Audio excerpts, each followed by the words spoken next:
ഇന്ന് നമുക്ക് പത്തിരി, പൊറോട്ട, അതേപോലെ തന്നെ വെള്ളപ്പം, ചപ്പാത്തി അതിലേക്കൊക്കെ പറ്റിയിട്ടുള്ള നല്ല അടിപൊളി ഒരു തേങ്ങയൊക്കെ വറുത്തരച്ച് ഉണ്ടാക്കുന്ന ഒരു ചിക്കൻ കറിൻ്റെ റെസിപ്പി കാണാം കേട്ടോ. അപ്പോൾ ഞാൻ ഇവിടെ ഒരു ഉരുളക്കിഴങ്ങും ഒരു സവാളയും ഒരു തക്കാളിയും ഒക്കെ ഒന്ന് തൊലിയൊക്കെ കളഞ്ഞ് കഴുകി റെഡിയാക്കി വെച്ചിട്ടുണ്ട്. പിന്നെ അതുപോലെ തന്നെ കുറച്ച് ചിക്കനും കൊടുത്തിട്ടുണ്ട്. ചിക്കൻ മൺചട്ടിക്ക് ഇട്ട് കൊടുത്തിട്ടോ. നമ്മളത് വിറകടുപ്പിലാണ് വേവിച്ചെടുക്കുന്നത്.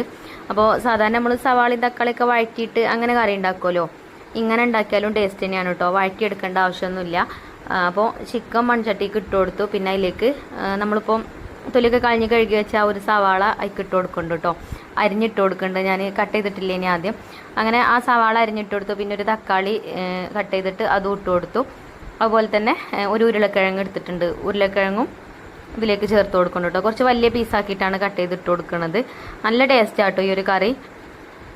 ഇനി ഇതിലേക്കുള്ള മസാലപ്പൊടികൾ ചേർത്ത് കൊടുക്കുക. അപ്പോൾ വലിയൊരു സ്പൂണ് കാശ്മീരി മുളക് പൊടി ചേർത്തിട്ടുണ്ട് കളറിന് വേണ്ടിയിട്ടാട്ടോ. പിന്നെ എരിവിന് വേണ്ടിയിട്ട് ഒരു 1/2 സ്പൂണ് സാദാ മുളക് പൊടിയും ചേർത്ത്, മഞ്ഞൾപ്പൊടി 2 സ്പൂണ് മല്ലിപ്പൊടി, 1 ടേബിൾ സ്പൂണ് ജീരകം വറുത്ത് പൊടിച്ചതും ചേർത്ത് കൊടുത്തു. കല്ലുപ്പ് ഇട്ട് കൊടുത്തു. ഇനി വെള്ളം ഒഴിച്ചിട്ട് നമുക്ക് അടുപ്പത്ത് വെച്ചിട്ട് വേവിച്ചെടുക്കാം കേട്ടോ. മുങ്ങിക്കിടക്കുന്ന രീതിയിൽ വെള്ളം ഒഴിച്ച് കൊടുക്കുക. പിന്നെ ഇതിലേക്ക് ഇഞ്ചി വെളുത്തുള്ളി ചതച്ചത് ഞാൻ അപ്പോൾ ചേർക്കാൻ വിട്ടുപോയിട്ടോ. പിന്നെ ഞാൻ ചേർത്ത് കൊടുത്തിട്ടുണ്ട്. അപ്പോൾ ഇതാ വെള്ളമൊക്കെ ഒഴിച്ച് പിന്നെ ഞാൻ അടുപ്പൊക്കെ കത്തിച്ച് അടുപ്പത്ത് കൊണ്ടുപോയി വെച്ചിട്ടുണ്ട്. അപ്പോഴാണ് ഓർമ്മ വന്നത് ഇഞ്ചി വെളുത്തുള്ളി ചതച്ചത് ചേർത്തിട്ടില്ല എന്നുള്ളത്. അപ്പോൾ അത് ഇട്ട് കൊടുത്തു. ഇനി അടച്ച് വെച്ചിട്ട് വേവിച്ചെടുക്കാം. അപ്പോൾ അതവിടെ കിടന്നിട്ട് വേവട്ടെ. ആ സമയം കൊണ്ട് നമുക്ക് അതിലേക്കുള്ള അരപ്പ് റെഡിയാക്കി എടുക്കാം. അപ്പോൾ ഞാനിവിടെ ഒരു അരമുറി തേങ്ങ ചിരകി വെച്ചിട്ടുണ്ട്. തേങ്ങ വറുക്കുകയാണ് കേട്ടോ. വറുത്തിട്ടാണ് നമ്മൾ കറി ഉണ്ടാക്കുന്നത്. അപ്പോൾ അതാ ചീനച്ചട്ടി അടുപ്പത്ത് വെച്ച് അതിലേക്ക് കുറച്ച് വെളിച്ചെണ്ണ ഒഴിച്ചു കൊടുത്തു.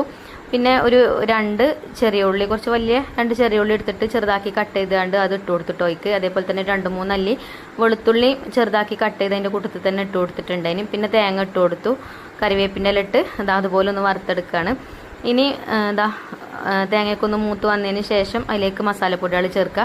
അപ്പോൾ കുറച്ച് മഞ്ഞൾപ്പൊടിയും കുറച്ച് മല്ലിപ്പൊടിയൊക്കെ ചേർക്കുന്നുണ്ട് കേട്ടോ. നമ്മൾ നേരത്തെ കറിയിൽ ചേർത്തതാണെന്നാലും ഈ തേങ്ങ വറുക്കണേക്ക് കുറേശ്ശെ പൊടികൾ ചേർത്താൽ നല്ല ടേസ്റ്റാട്ടോ കറിക്ക്. അതുപോലെ തന്നെ കുറച്ച് കളറിന് വേണ്ടിയിട്ട് കുറച്ച് കാശ്മീരി മുളക് പൊടിയും കൂടെ ചേർത്ത് കൊടുത്തു. അങ്ങനെ തേങ്ങയൊക്കെ വറുത്ത് അരച്ച് വന്നപ്പോൾ തന്നെ നമ്മൾ കറി വെന്തിട്ടുണ്ടായിരുന്നു. അപ്പോൾ അതിലേക്ക് അരപ്പ് ഒഴിച്ചു കൊടുത്തു. ഇനി കുറച്ച് നമുക്ക് എത്രയാണോ കറി വേണ്ടത് അതിനനുസരിച്ചിട്ട് വെള്ളം ഒഴിച്ചു കൊടുക്കാം കേട്ടോ. അപ്പോൾ ജാറൊക്കെ ചുവട്ടിയാൽ വെള്ളമൊക്കെ ഒഴിച്ചു കൊടുത്ത് അടച്ച് വെച്ച് നല്ലോണം ഒന്ന് തിളപ്പിച്ചെടുത്തു. ഇനി കറി വെന്തതിന് ശേഷം ഇതുപോലെ ചെറിയ ഉള്ളി വെളിച്ചെണ്ണയിൽ അരിഞ്ഞിട്ടിട്ട് തൂമിച്ചിട്ട് കറിക്ക് ഒഴിച്ചു കൊടുക്കുക. കറിവേപ്പിൻ്റെ ഇല ഇട്ട് കൊടുക്കുക. അപ്പോൾ നമ്മളെ തേങ്ങയൊക്കെ വറുത്തരച്ചിട്ടുള്ള ചിക്കൻ കറി റെഡിയായി. അപ്പോൾ ഒന്ന് പൊറോട്ടൻ്റെ കൂടെ കഴിക്കാൻ വേണ്ടിയിട്ടാട്ടോ ഈ ഒരു കറി ഉണ്ടാക്കിയിട്ടുള്ളത്. അപ്പോൾ നല്ല ടേസ്റ്റാണ്, ഒന്ന് ട്രൈ ചെയ്ത് നോക്കുക. അതുപോലെ പത്തിരിക്കും ചപ്പാത്തിക്കും ഒക്കെ ബെസ്റ്റാണ് കേട്ടോ. അപ്പോൾ വീഡിയോ ഇഷ്ടപ്പെട്ടാൽ ലൈക്ക് ചെയ്യാൻ മറക്കരുത്. താങ്ക്